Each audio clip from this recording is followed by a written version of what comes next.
Ndugu wananchi, kwa masikitiko makubwa natangaza kifo cha Mheshimiwa David Cleopa Msuya, makamu wa kwanza wa rais na waziri mkuu mstaafu wa Jamhuri ya Muungano wa Tanzania, kilichotokea leo tarehe 7 saa 3 asubuhi katika hospitali ya Mzena jijini Dar es Salaam alipokuwa akipatiwa matibabu ya ugonjwa wa moyo.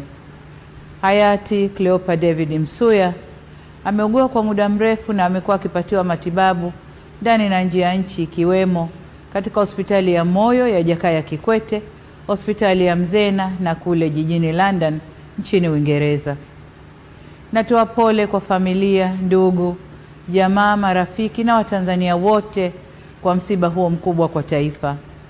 Aidha, ninatangaza siku 7 za maombolezo ambapo bendera zitapepea nusu mlingoti kuanzia tarehe 7 hadi tarehe 13 mwezi huu wa 5. Taarifa zaidi kuhusu msiba huu zitaendelea kutolewa na serikali. Poleni sana Watanzania.